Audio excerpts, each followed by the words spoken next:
आजादी का ये महापर्व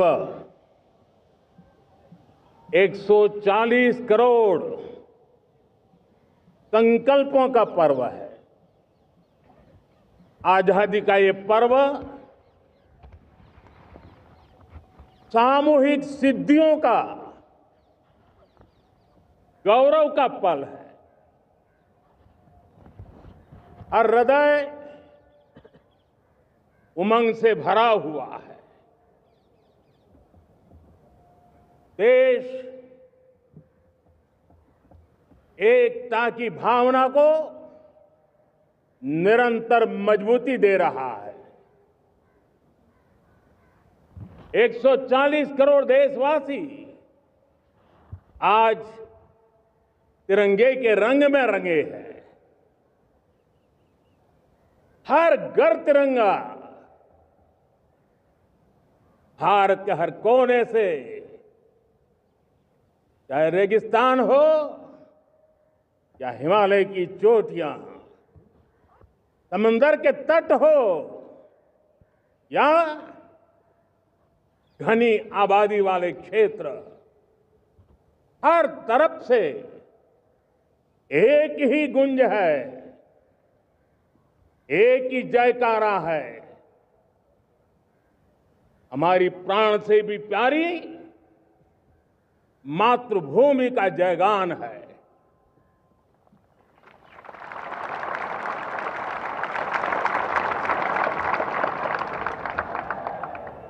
मेरे प्यारे देशवासियों,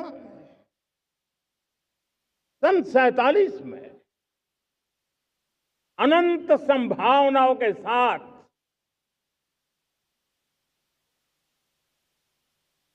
कोटि कोटि भुजाओं के सामर्थ्य के साथ हमारा देश आजाद हुआ। देश की आकांक्षाएं उड़ानें भर रही थी, लेकिन चुनौतियां उससे भी कुछ ज्यादा थी। पूज्य बापू के सिद्धांतों पर चलते हुए संविधान सभा के सदस्यों ने एक बहुत ही महत्वपूर्ण दायित्व निभाया। भारत का संविधान गत 75 वर्ष से एक प्रकाश स्तंभ बन करके हमें मार्ग दिखाता रहा है। भारत के संविधान निर्माता अनेक विद महापुरुष डॉक्टर राजेंद्र प्रसाद, बाबा साहब आंबेडकर, पंडित नेहरू, सरदार वल्लभ भाई पटेल, डॉक्टर सर्वपल्ली राधाकृष्णन जी, इतना ही नहीं, हमारी नारी शक्ति का भी योगदान कम नहीं था। हंसा मेहता जी, दाक्षायणी, वेलायुधन जैसी विदुषियों ने भी भारत के संविधान को सशक्त करने में अपनी भूमिका निभाई थी। आज लाल किले की प्राचीर से देश का मार्गदर्शन करने वाले, देश को दिशा देने वाला संविधान के निर्माताओं को आदरपूर्वक नमन करता हूं।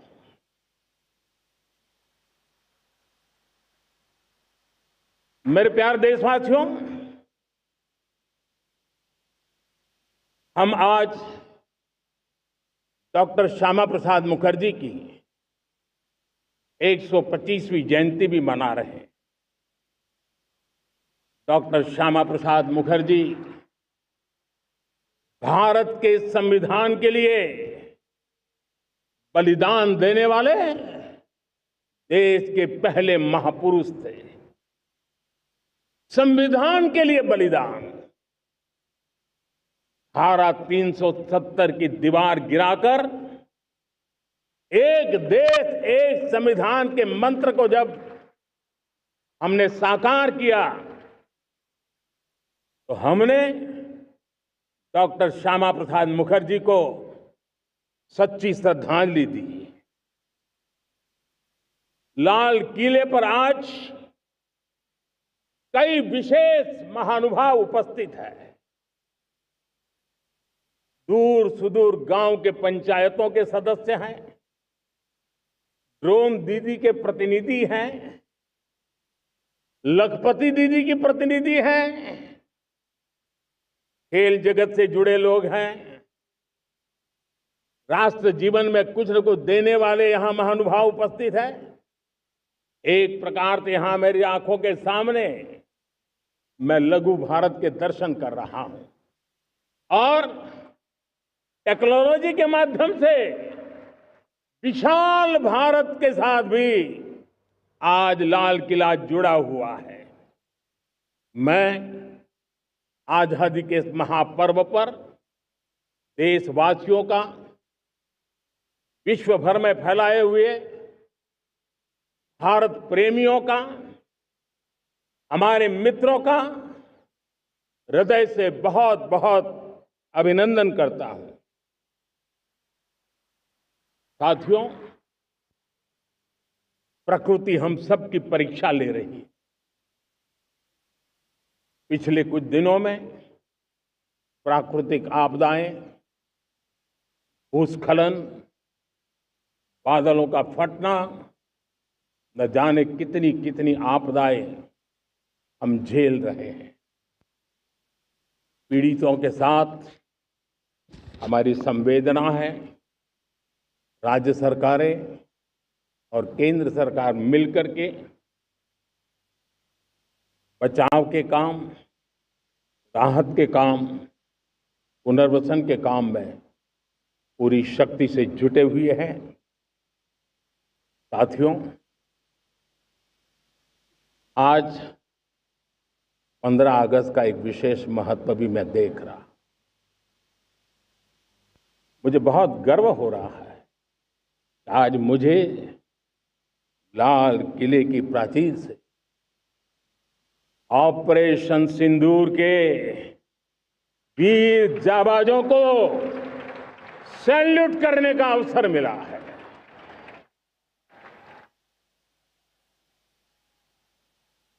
हमारे वीर जाबाज सैनिकों ने दुश्मनों को उनकी कल्पना से परे सजा दी है।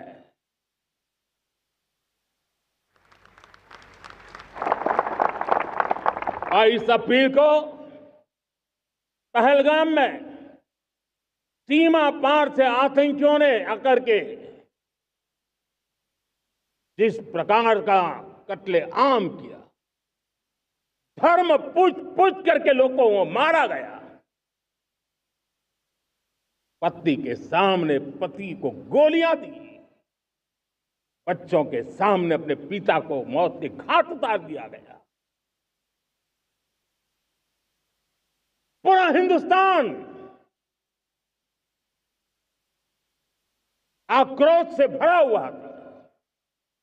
पूरा विश्व भी इस प्रकार से संहार से चौंक गया था। मेरे प्यारे देशवासियों, ऑपरेशन सिंदूर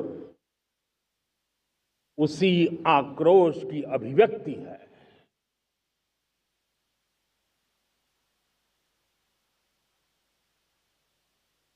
बाईस तारीख के बाद हमने हमारे सेना को खुली छूट दे दी। रणनीति वो तय करे, लक्ष्य वो तय करे,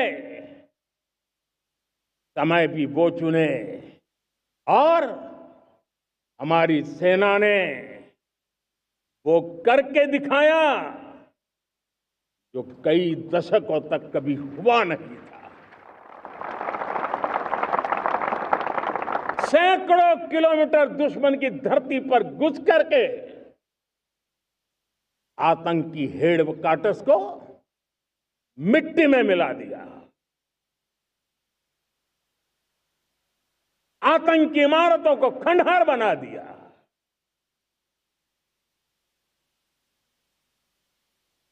पाकिस्तान की नींद अभी भी उड़ी हुई है।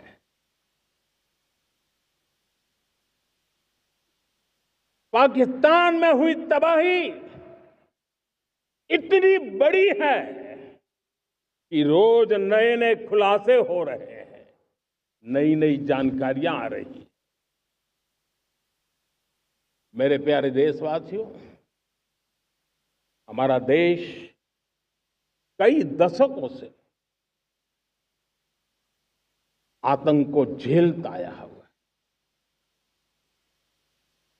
देश के सीने को छलनी कर दिया गया है। अब हमने एक न्यू नॉर्मल प्रस्थापित किया। आतंक को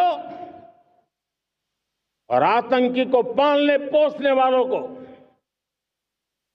आतंकियों को ताकत देने वालों को अब हम अलग अलग नहीं मानेंगे।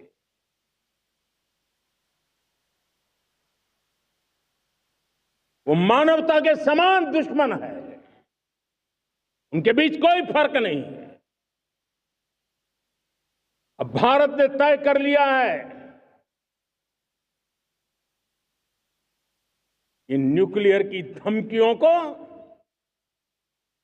अब हम सहने वाले नहीं हैं। न्यूक्लियर ब्लैकमेल लंबे अरसे से चलाया, अब वो ब्लैकमेल नहीं सहा जाएगा।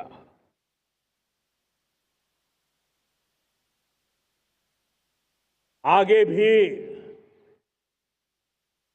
अगर दुश्मनों ने ये कोशिश जारी रखी, हमारी सेना तय करेगी, सेना की शर्तों पर, सेना जो समय निर्धारित करे उस समय पर, सेना जो तौर तरीके तय करे उस तौर तरीके से, सेना जो लक्ष्य तय करे उस लक्ष्य को अब हम अमल में ला करके रहने वाले हैं।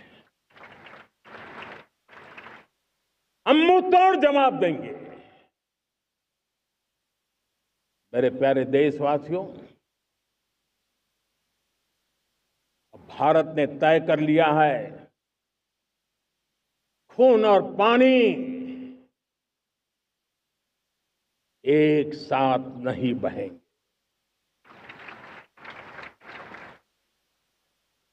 अब देशवासियों को भली भांति पता चला है कि सिंधु का समझौता कितना अन्यायपूर्ण है, कितना एक तरफा है। भारत से निकलती नदियों का पानी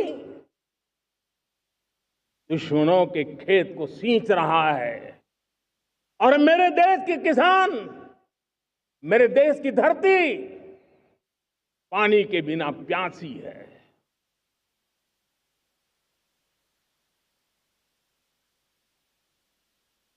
ये ऐसा समझौता था जिसने पिछले 7 दशक से मेरे देश के किसानों का अकल्पनीय नुकसान किया है।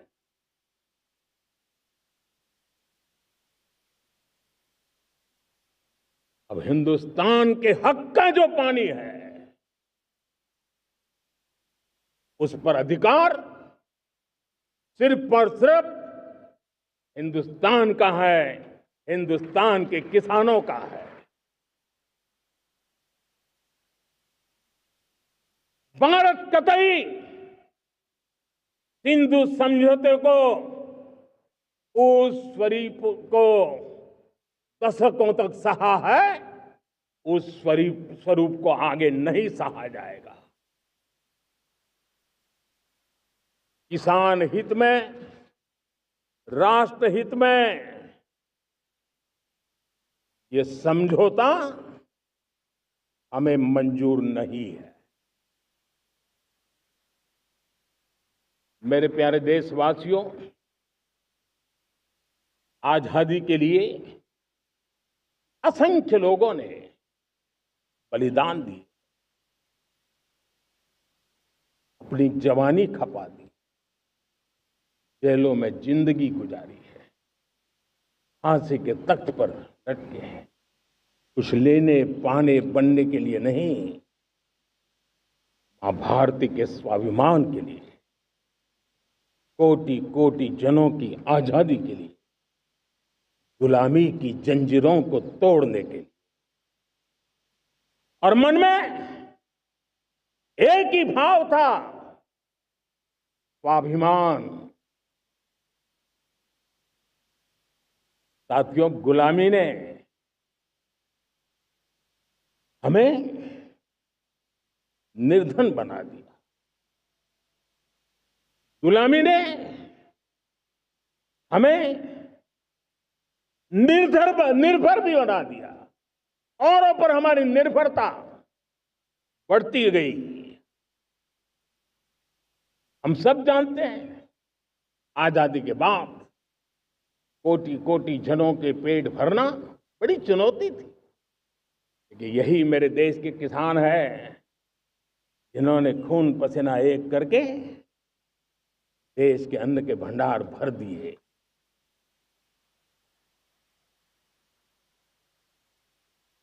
अनाज के संबंध में देश को आत्मनिर्भर बना दिया। एक राष्ट्र के लिए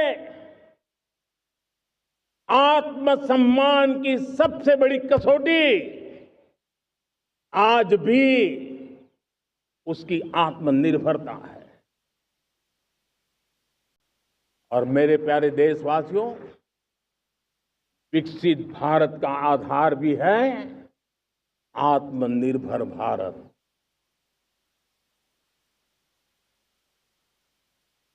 जो दूसरों पर ज्यादा निर्भर रहता है, उसकी आजादी पर उतना ही बड़ा प्रश्न चिन्ह लग जाता है। और दुर्भाग्य तो तब बन जाता है जब निर्भरता की आदत लग जाए, पता ही ना चले हम कब आत्मनिर्भरता छोड़ रहे हैं और कब किसी के निर्भर हो जाते हैं। ये आदत खतरे से खाली नहीं है और इसलिए प्रतिपल जागरूक रहना पड़ता है आत्मनिर्भर होने के लिए। और मेरे प्यारे देशवासियों, आत्मनिर्भरता का नाता सिर्फ आयात और निर्यात, रुपये, पैसे, पाउंड, डॉलर यहां तक सीमित नहीं है। इतना सीमित अर्थ उसका नहीं है। आत्मनिर्भरता का नाता हमारे सामर्थ्य से जुड़ा हुआ है। और जब आत्मनिर्भरता खत्म होने लगती है तो सामर्थ्य भी निरंतर क्षीण होता जाता है। और इसलिए हमारे सामर्थ्य को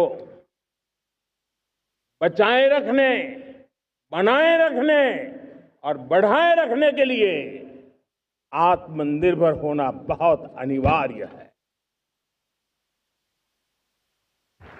साथियों, हमने ऑपरेशन सिंदूर में देखा है मेड इन इंडिया की कमाल क्या थी। दुश्मन को पता तक न चला ये कौन से शस्त्रास्त्र है, ये कौन सा सामर्थ्य है जो पलक भर में उनको नष्ट कर रहा है।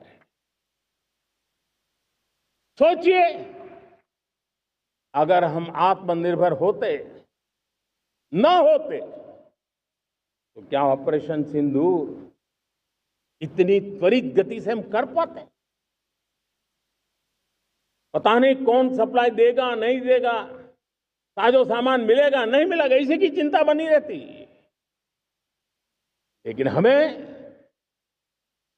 मेड इन इंडिया की शक्ति हमारे हाथ में थी, सेना के हाथ में थी। इसलिए बिना चिंता, बिना रुकावट, बिना हिचकिचाहट हमारी सेना अपना पराक्रम करती रही। और ये पिछले 10 साल से लगातार डिफेंस के क्षेत्र में आत्मनिर्भरता पर हम एक मिशन लेकर के चले हैं, उसके नतीजे आज नजर आ रहे हैं। साथियों, मैं एक और विषय पर आपका ध्यान आकर्षित करना चाहता हूं। ये बात से कोई इनकार नहीं कर सकता कि 21वीं सदी टेक्नोलॉजी ड्रिवन सेंचुरी है। और जब टेक्नोलॉजी ड्रिवन है और इतिहास की तरफ नजर करें तो पता है, इतिहास गवाह है, जिन जिन देशों ने टेक्नोलॉजी में महारत हासिल की, वो देश विकास की ऊंचाइयों को पार कर गए, शिखर पर पहुंच गए। आर्थिक शक्ति नए पैमाने पर पहुंचती गई। हम जब टेक्नोलॉजी के अलग अलग आयामों की बात करते हैं तो मैं आपका ध्यान आकर्षित करता हूं सेमीकंडक्टर्स पे। उदाहरण के तौर पे बताता हूं, मैं यहां लाल किले से किसी सरकार की आलोचना करने के लिए खड़ा नहीं हुआ और नहीं मैं करना चाहता, लेकिन देश की युवा पीढ़ी को जानकारी होना भी उतना जरूरी है। हमारे देश में 50-60 साल पहले सेमीकंडक्टर को लेकर के फाइलें शुरू हुई। 50-60 साल पहले फैक्ट्री का विचार चालू हुआ। आप मेरे नौजवानों जानकर के हैरान हो जाएंगे, आज सेमीकंडक्टर जो पूरी दुनिया की एक ताकत बन गया है, 50-60 साल पहले वो विचार, वो फाइलें अटक गई, लटक गई, अटक गई। सेमीकंडक्टर के विचार की ही भ्रूण हत्या हो गई। 50-60 साल गवा दी। हमारे बाद कई देश सेमीकंडक्टर में आज महारत हासिल करके दुनिया में अपनी ताकत को प्रस्थापित कर रहे हैं। साथियों, आज हमने उस बोझ से मुक्त होकर के मिशन मोड में सेमीकंडक्टर के काम को आगे बढ़ा है। 6 अलग अलग सेमीकंडक्टर के यूनिट्स जमीन पर उतर रहे हैं। 4 नए यूनिट्स को हमने ऑलरेडी हरी झंडी दिखा दी है, ग्रीन सिग्नल दे दिया है। और देशवासियों और मेरे खास करके नौजवानों और विश्व भर में भारत की टेक्नोलॉजी की ताकत को समझने वाले लोगों को भी कहना चाहूंगा, इसी वर्ष के अंत तक मेड इन इंडिया, भारत की बनी हुई, भारत में बनी हुई, भारत के लोगों द्वारा बनी हुई मेड इन इंडिया चिप्स बाजार में आ जाएगी।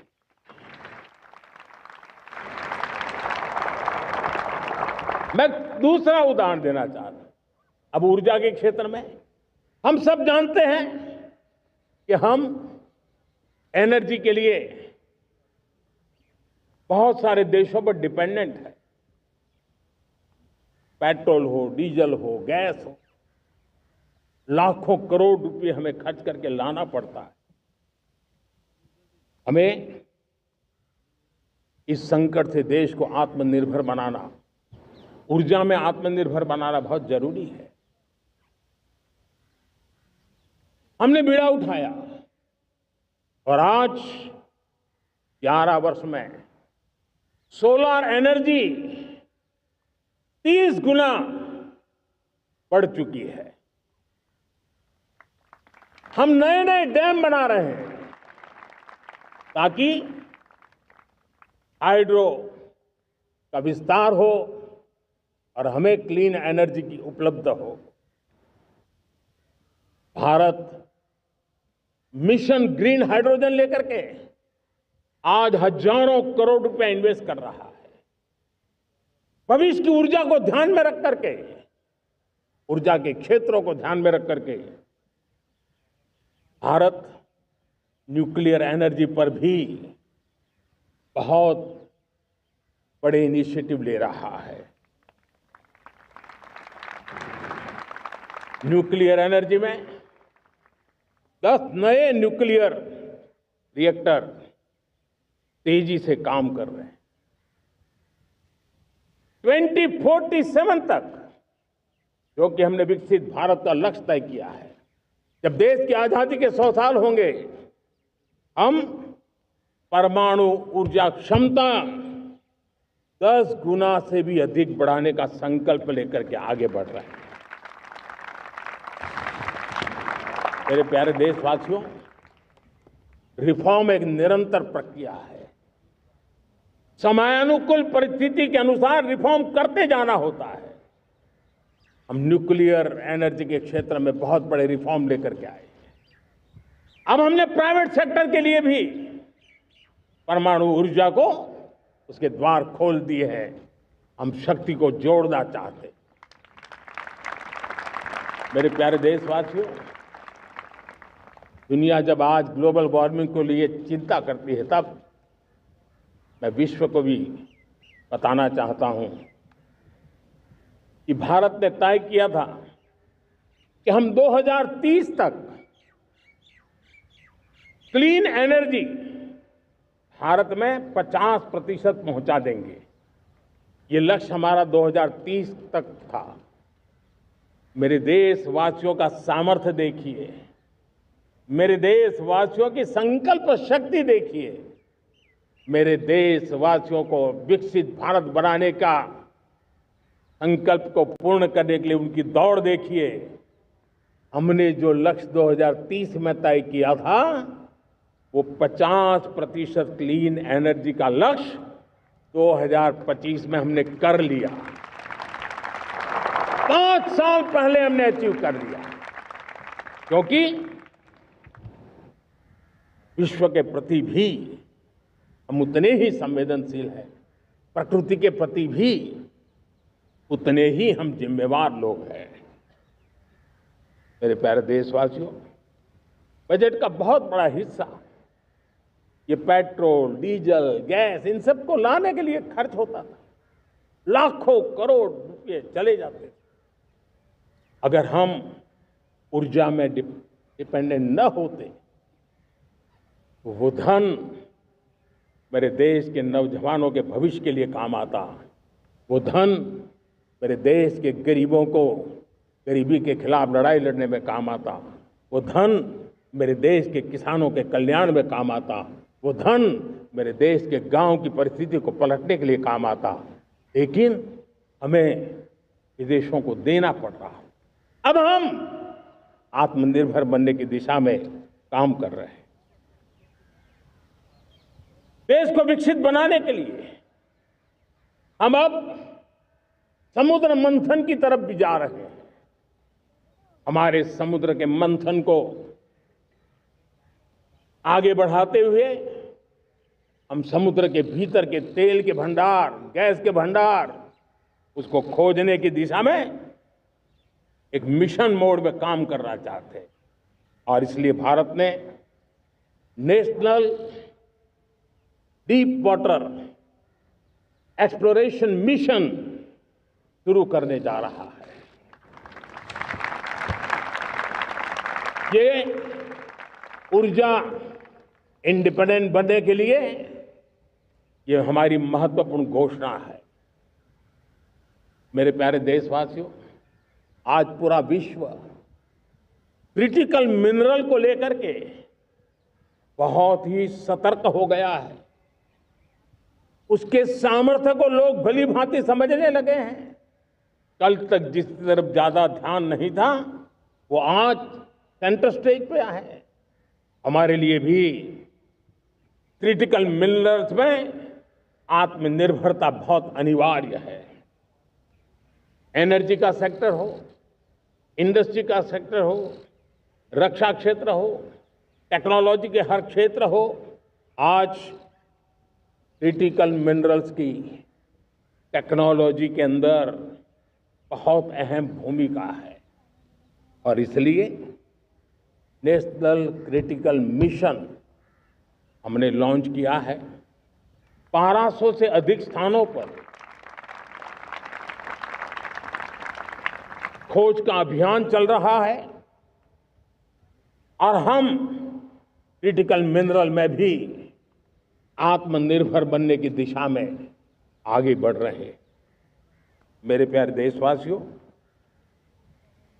स्पेस सेक्टर का कमाल तो हर देशवासी देख रहा, गर्व से भर जा रहा। और हमारे group captain Shubhanshu Shukla space station से लौट चुके हैं और आने वाले कुछ दिनों में वो भारत भी आ रहे हैं। हम स्पेस में भी अपने दम पर आत्मनिर्भर भारत गगनयान की तैयारी कर रहे हैं। हम अपने बलबूते पर हमारा अपना स्पेस स्टेशन बनाने की दिशा में हम काम कर रहे हैं। और पिछले दिनों स्पेस में जो रिफॉर्म किए गए, मुझे बहुत गर्व हो रहा है। मेरे देश के 300 से ज्यादा स्टार्टअप्स आप सिर्फ और सिर्फ स्पेस सेक्टर में काम कर रहे हैं और उन 300 स्टार्टअप में हजारों नौजवान पूरे सामर्थ्य के साथ जुटे हैं। ये है मेरे देश के नौजवानों की ताकत और ये है हमारे देश के नौजवानों के प्रति विश्वास। मेरे प्यारे देशवासियों, 140 करोड़ भारतवासी 2047 में जब आजादी के 100 साल होंगे, विकसित भारत के संकल्प को परिपूर्ण करने के लिए पूरी ताकत से जुटे हैं। इस संकल्प की पूर्ति के लिए भारत आज हर सेक्टर में आधुनिक इकोसिस्टम तैयार कर रहा है और आधुनिक इकोसिस्टम हर क्षेत्र में हमारे देश को आत्मनिर्भर बनाएगा। आज मेरा लाल किले की प्राचीर से मेरे देश के युवा वैज्ञानिकों को, मेरे टैलेंटेड यूथ को, मेरे इंजीनियर्स को और प्रोफेशनल्स को और सरकार के हर विभागों को भी मेरा आह्वान है, क्या हमारा अपना made in India fighter jets के लिए जेट इंजन हमारा होना चाहिए कि नहीं होना चाहिए?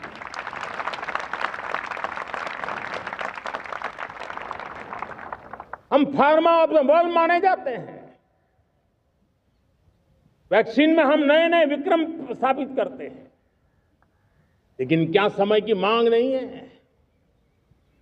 हम रिसर्च और डेवलपमेंट में और ताकत लगाएं, हमारे अपने पेटेंट हो,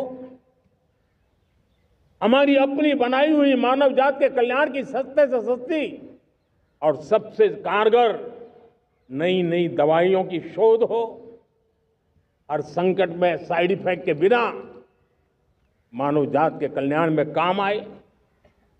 बायो 3 पॉलिसी भारत सरकार ने बनाई है।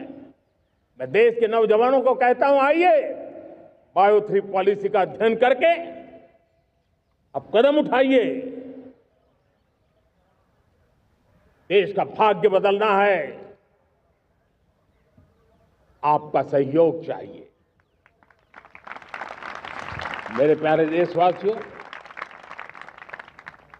आज आईटी का युग है, डेटा की ताकत है। क्या समय की मांग नहीं है?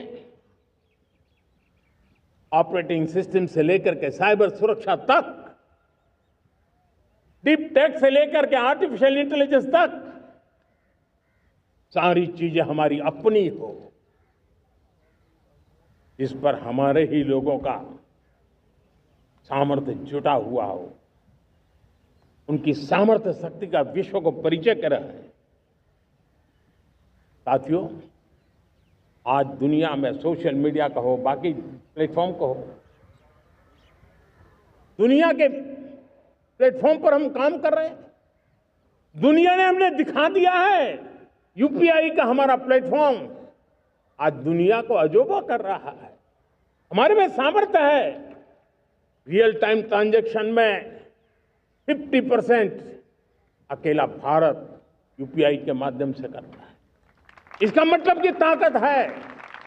क्रिएटिव वर्ल्ड हो, सोशल मीडिया हो, ये जितने भी प्लेटफॉर्म्स हैं, मेरे देश के नौजवानों में चुनौती करता हूं आपको, आइए हमारे अपने प्लेटफॉर्म क्यों ना हो, हम क्यों दूसरों पर निर्भर रहे, क्यों भारत का धन बाहर जाए। और मुझे आपके सामर्थ्य पर भरोसा है। मेरे प्यारे देशवासी, जैसे ऊर्जा के क्षेत्र में हम डिपेंडेंट हैं, वैसा ही देश का दुर्भाग्य है कि फर्टिलाइजर, उसमें भी हमें दुनिया पर निर्भर रहना पड़ता है। मेरे देश के किसान भी फर्टिलाइजर का सही उपयोग कर करके धरती माता की सेवा कर सकते हैं। अनाप शनाप उपयोग से भी धरती मां को बहुत नुकसान पहुंचा रहे हैं।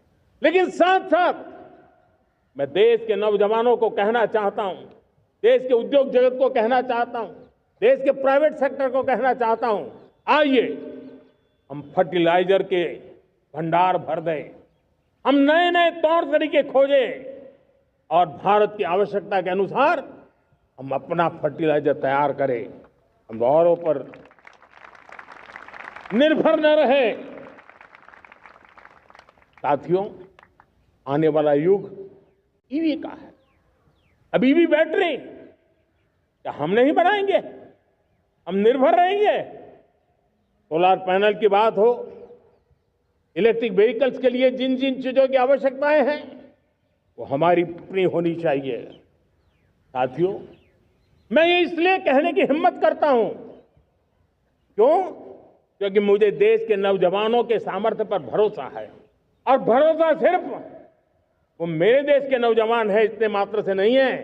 कोविड के समय हम बहुत सारी चीजों पर निर्भर थे। तो मेरे देश के नौजवानों को कहा गया कि वैक्सीन हमारी अपनी चाहिए, देश ने करके दिखाया। कोविन प्लेटफॉर्म हमारा अपना होना चाहिए, देश ने करके दिखाया। करोड़ों करोड़ों लोगों की जिंदगी बचाने का काम हमने किया है। वही स्पिरिट, वही जज्बा हमें जीवन के हर क्षेत्र में आत्मनिर्भर बनने के लिए अपना सब कुछ देना है। अपना जो बेस्ट है वो हमें दे करके रहना है। साथियों, पिछले 11 साल में एंटरप्रेन्योरशिप, उद्यमशीलता को बहुत बड़ी ताकत मिली। आज लाखों स्टार्टअप्स टियर 2, टियर 3 सिटी में देश की अर्थशक्ति को, देश के इनोवेशन को ताकत दे रहे हैं। उसी प्रकार से मुद्रा योजना से हमारे देश के करोड़ों नौजवान, उसमें भी हमारी बेटियां, करोड़ों करोड़ों लोग मुद्रा से लोन लेकर के अपना खुद का कारोबार कर रहे हैं। खुद तो अपने पैरों पर खड़े हुए हैं, लेकिन औरों को भी पैरों पर खड़े रहने की ताकत देते हैं। वे भी एक प्रकार से हर व्यक्ति को आत्मनिर्भर बनाने का अवसर दे रही है। मेरे साथियों, विमेन सेल्फ हेल्प ग्रुप किसी का ध्यान नहीं था। पिछले 10 साल में विमेन सेल्फ हेल्प ग्रुप ने कमाल करके दिखाया। आज उनके प्रोडक्ट दुनिया के बाजार में जाने लगे हैं। लाखों करोड़ों का कारोबार हमारे विमेन सेल्फ हेल्प ग्रुप से। मैंने एक बार मन की बात में खिलौने की बात कही थी। हम करोड़ों करोड़ रुपए के खिलौने विदेश से लाते थे। मैंने ऐसे ही मन की बात में कहा, करे मेरे देश के नौजवानों, ऐसा भी करें इन्हें क्या? किलो भी बाहर जाएंगे। और आज मैं गर्व से कहता हूं कि मेरा देश खिलौने एक्सपोर्ट करने लग गया है। यानी देश के सामर्थ्य को हर प्रकार के अवसर मिले, हर रुकावटों से मुक्ति मिले, उसको सर्वाधिक करने के लिए प्रेरित किया जाए। देश कर सकता है। मैं देश के युवाओं से कहता हूं, आइए आप इनोवेटिव आइडियाज लेकर के, आपके आइडियाज को मरने मत देना दोस्तों। आज का आपका आइडिया हो सकता है आने वाली पीढ़ी का भविष्य बना सकता है। मैं आपके साथ खड़ा हूं, मैं आपके लिए काम करने के लिए तैयार हूं, आपका साथी बन के काम करने तैयार हूं। अब आइए, हिम्मत जुटाइए, इनिशिएटिव लीजिए। जो युवा मैन्युफैक्चरिंग के बारे में सोचते हैं, आइए आगे बढ़िए। सरकार के नियमों में बदलाव करना है, मुझे बताइए। अब देश रुकना नहीं चाहता है। 2047 दूर नहीं है, एक एक पल की कीमत है और हम एक भी पल गंवाना नहीं चाहते दोस्तों।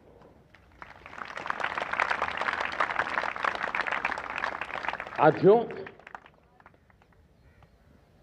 ये आगे बढ़ने का अवसर है, बड़े सपने देखने का अवसर है, संकल्प के लिए समर्पित होने का अवसर है। जब सरकार आपके साथ है और मैं स्वयं आपके साथ हूं, तब हम नया इतिहास बना सकते हैं। साथियों, आज नेशनल मैन्युफैक्चरिंग मिशन पर बहुत तेजी से काम हो रहा है। हमारे एमएसएमईज, उसका लोहा दुनिया मानती है। ये दुनिया में बड़ी बड़ी चीजें बनती है ना, कुछ न कुछ तो औजार हमारे देश के एमएसएमईज के द्वारा जाते हैं, बड़े गर्व के साथ जाते हैं। लेकिन हम कॉम्प्रिहेंसिव इंटीग्रेटेड विकास की राह पर जाना चाहते हैं और इसलिए उनकी शक्ति बढ़े। और उसमें भी मैंने पहले एक बार लाल किले से कहा था, जीरो डिफेक्ट जीरो इफेक्ट। आज कहना चाहता हूं कि हमें विश्व बाजार में अपने सामर्थ्य का लोहा मनवाना है, तो हमें क्वालिटी में निरंतर नई ऊंचाइयों को पार करना। दुनिया क्वालिटी को स्वीकार करती है, हमारी गुणवत्ता सबसे ज्यादा हो और सरकार के भी प्रयास हो, रॉ मटेरियल की भी उपलब्धि हो, हमारी प्रोडक्शन की कॉस्ट कैसे कम हो, हम उसमें दम रह रहे। और साथियों, हम सभी जो उत्पादन के क्षेत्र में लगे हैं, उन सब का मंत्र होना चाहिए, दाम कम लेकिन दम ज्यादा। हमारी हर प्रोडक्ट का दम ज्यादा हो लेकिन दाम कम हो। इस भाव को लेकर के हमें आगे बढ़ना है। मेरे प्यारे देशवासियों, आजादी के लिए अनगिनत लोगों ने बलिदान दिए हैं। मैंने पहले भी कहा, जवानी खपा दी, फांसी पे लटक गए। क्यों? स्वतंत्र भारत के लिए। 75-100 साल पहले का वो कालखंड याद कीजिए। पूरा देश स्वतंत्र भारत के मंत्र को लेकर के जीता था। आज समय की मांग है, स्वतंत्र भारत का मंत्र लेकर के जीने वालों ने हमें स्वतंत्र भारत दिया। आज 140 करोड़ देशवासियों का एक ही मंत्र होना चाहिए, समृद्ध भारत। अगर कोटि कोटि लोगों के बलिदान से स्वतंत्र भारत हो सकता है, तो कोटि कोटि लोगों के संकल्प से, पुरुषार्थ से, आत्मनिर्भर बनने से, वोकल फॉर लोकल की बात करने से, स्वदेशी का मंत्र को जापने से समृद्ध भारत भी बन सकता है। वो पीढ़ी स्वतंत्र भारत के लिए खप गई थी, ये पीढ़ी समृद्ध भारत के लिए नए कदम उठाए, यही समय की मांग है। और इसलिए मैं आज बार बार आग्रह करता हूं और मैं देश के सभी इन्फ्लुएंसर्स को कहना चाहता हूं, इस मंत्र को आगे बढ़ाने में मेरी मदद कीजिए।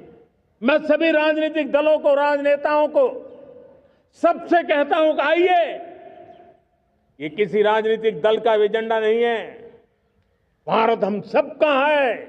हम मिलकर के वोकल फॉर लोकल उस मंत्र को हर नागरिक के जीवन का मंत्र बनाएं। भारत में बनी हुई, भारत के नागरिकों के पसीने से बनी हुई वो चीजें जिसमें भारत की मिट्टी की महक हो और जो भारत के आत्मनिर्भर के संकल्प को ताकत देता हो, हम उसी को खरीदेंगे, हम उसी का उपयोग करेंगे। हम उस दिशा में आगे आए, यह हमारा सामूहिक संकल्प हो। देखते ही देखते हम दुनिया बदल देंगे दोस्तों। मैं आज हर छोटे मोटे व्यापारी को, दुकानदार से आग्रह करना चाहता हूं, आपकी भी जिम्मेवारी है। हम छोटे थे, हमने कभी बाजार में देखा नहीं था कि शुद्ध घी की दुकान, ऐसे ही लिखा जाता था घी की दुकान, लेकिन समय रहते लोग लिखने लगे शुद्ध घी की दुकान। मैं चाहता हूं देश में ऐसे व्यापारी आगे आए, ऐसे दुकानदार आए कि हाँ स्वदेशी माल बिकता है, वो बोर्ड लगा रहे। हम स्वदेशी का गर्व करने लगे। हम स्वदेशी मजबूरी में नहीं, मजबूती के साथ उपयोग करेंगे, मजबूती के लिए उपयोग करेंगे और जरूरत पड़ी तो औरों को मजबूर करने के लिए उपयोग करेंगे। ये हमारी ताकत होनी चाहिए, ये हमारा मंत्र होना चाहिए। मेरे प्यारे देशवासियों,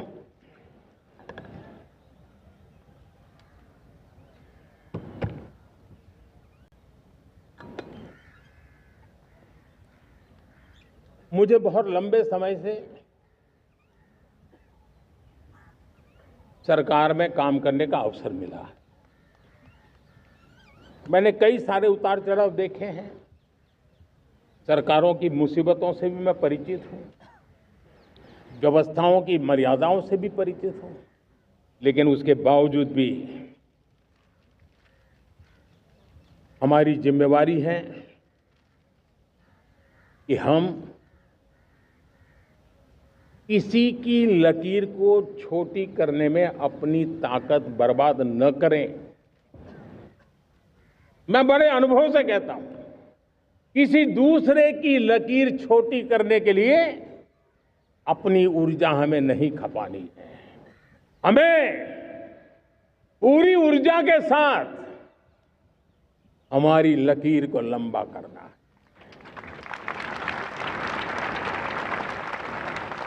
हम अगर अपनी लकीर लंबी करते हैं तो दुनिया भी हमारा लोहा मानेगी। आज जब वैश्विक परिस्थितियों में आर्थिक स्वार्थ दिनों दिन बढ़ रहा है, तब समय की मांग है कि हम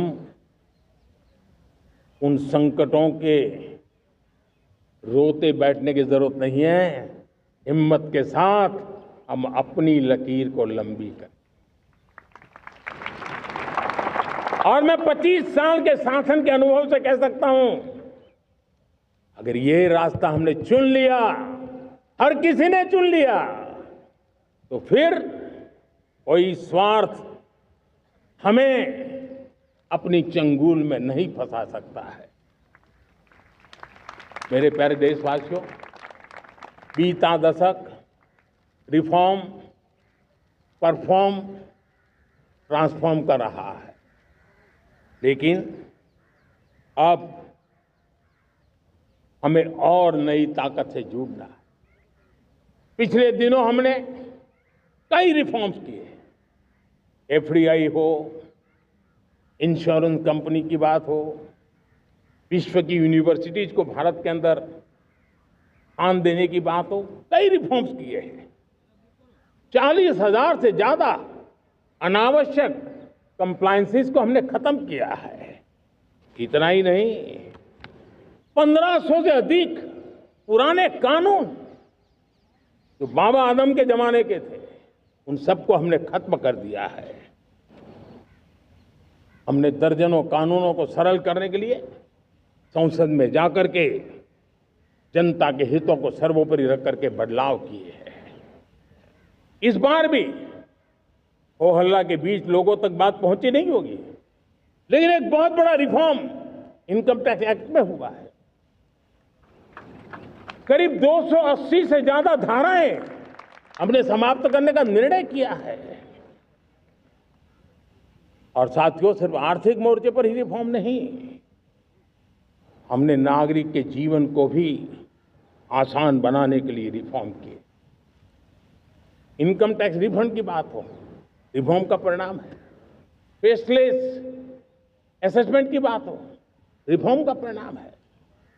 12 लाख तक आज इनकम टैक्स से मुक्ति दे देना, देश का जो भविष्य बनाने में उत्सुक है ऐसा मेरा मध्यम वर्ग का परिवार आज फुलाने ही समा रहा है। कभी किसी ने सोचा नहीं था कि 12 लाख रुपए तक का इनकम टैक्स पर जीरो कर दिया जाएगा। आज कर लिया है। जब देश का सामर्थ्य बढ़ता है तो देशवासियों को लाभ मिलता है। अंग्रेजों के जमाने से दंड संहिता में हम दबे पड़े थे। दंड का भय दिखा करके जीवन चल रहा था। 75 साल आजादी के ऐसे ही गए। हमने दंड संहिता को खत्म कर दिया, न्याय संहिता को ले आए हैं।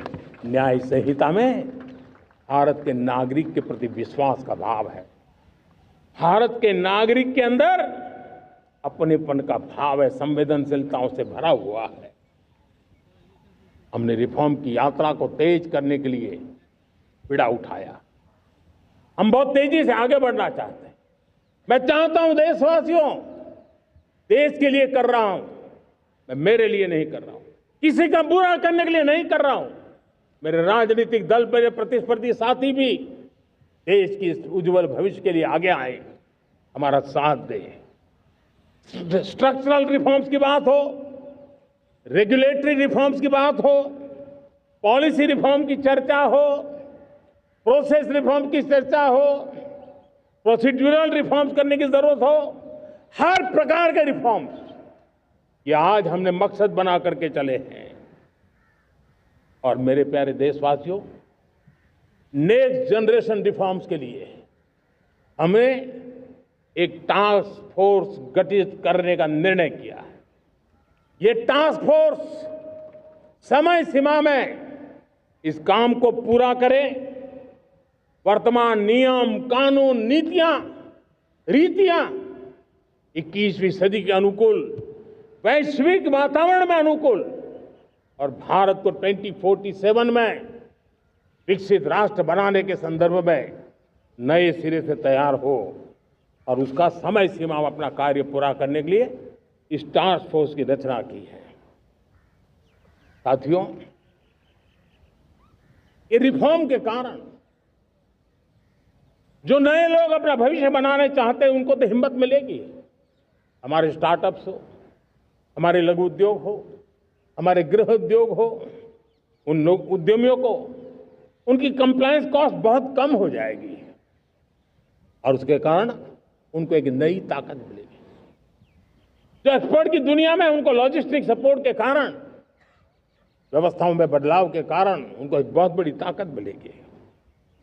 साथियों, ऐसे ऐसे कानून है हमारे देश में, छोटी छोटी चीजों के लिए जेल में डालने के कानून है। आप हैरान हो जाएंगे, किसी ने नजर नहीं डाली। मैं पीछे लगा हूं, ये मेरे देश के नागरिकों को जेल में बंद करने वाले जो अनावश्यक कानून है वो खत्म होने चाहिए। हम संसद में पहले भी बिल लाए थे, इस बार भी लेके आए हैं। साथियों, इस दिवाली में आपकी डबल दिवाली का काम मैं करने वाला हूं।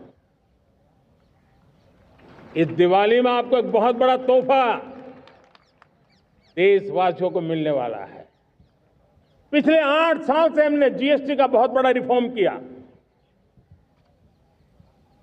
पूरे देश में टैक्स के बर्डन को कम किया। टैक्स की व्यवस्थाओं को सरल किया और 8 साल के बाद समय की मांग है कि हम एक बार उसको रिव्यू करें। हमने एक हाई पावर कमेटी को बिठा करके रिव्यू शुरू किया, राज्यों से भी विचार विमर्श किया और मेरे प्यारे देशवासियों, हम नेक्स्ट जनरेशन जीएसटी रिफॉर्म्स लेकर के आ रहे हैं। ये दिवाली के अंदर आपके लिए तोहफा बन जाएंगे। सामान्य मानवीय की जरूरतों के टैक्स भारी मात्रा में कम कर दिए जाएंगे। बहुत बड़ी सुविधा बढ़ेगी। हमारे एमएसएमई, हमारे लघु उद्यमी, इनको बहुत बड़ा लाभ मिलेगा। रोजमर्रा की चीजें बहुत सस्ती हो जाएगी और उससे इकोनॉमी को भी एक नया बल मिलने वाला है। मेरे प्यारे देशवासियों, आज देश तीसरी बड़ी इकोनॉमी बनने के लिए समय है, तेज गति से आगे बढ़ रहा है।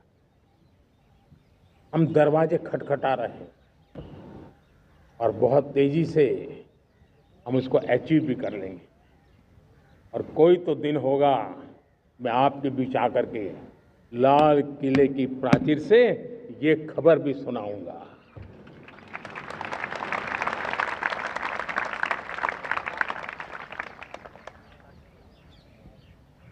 आज भारत की अर्थव्यवस्था और आर्थिक स्थिति को लेकर पूरी दुनिया आश्वस्त है। इतनी अस्थिरता के बीच आशा की किरण बना हुआ है भारत का फाइनेंशियल डिसिप्लिन, भारत की फाइनेंस की ऊर्जा। संकट के घेरे में जब अर्थव्यवस्था पड़ी हुई है, तब भारत ही उसे बाहर निकलेगा, ये भरोसा दुनिया में पनपा है। आज इन्फ्लेशन कंट्रोल में है,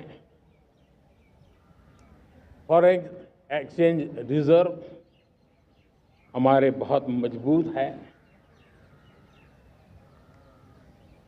हमारे मैक्रो इकोनॉमिक इंडिकेटर्स बहुत मजबूत है।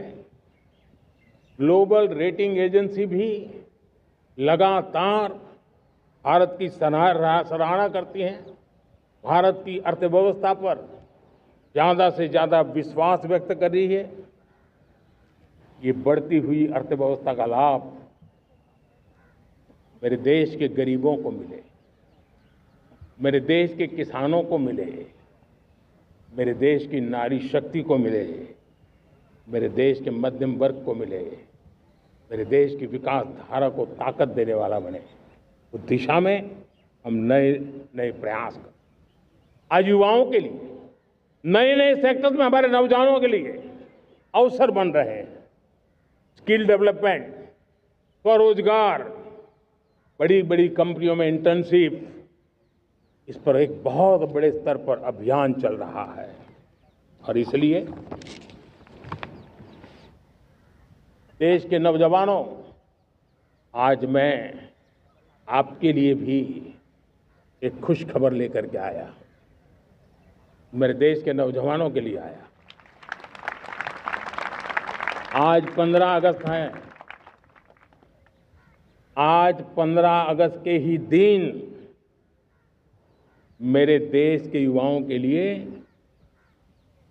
1 लाख करोड़ रुपए की योजना हम चालू कर रहे हैं, लागू कर रहे हैं।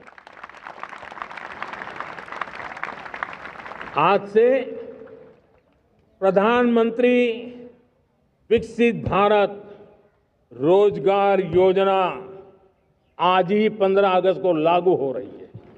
ये आपके लिए बहुत खुशखबरी है। इस योजना के तहत निजी क्षेत्र में पहली नौकरी पाने वाले नौजवान को, बेटे बेटी को 15,000 रुपया सरकार की तरफ से दिए जाएंगे। कंपनियों को भी नए रोजगार देने के अवसर जो भी ज्यादा जुटाएगा, उनको भी प्रोत्साहन राशि दी जाएगी। प्रधानमंत्री विकसित भारत रोजगार योजना करीब करीब 3.5 करोड़ नौजवानों को रोजगार के नए अवसर बनाएगी। मैं सभी नौजवानों को इसके लिए बहुत बहुत बधाई देता हूं।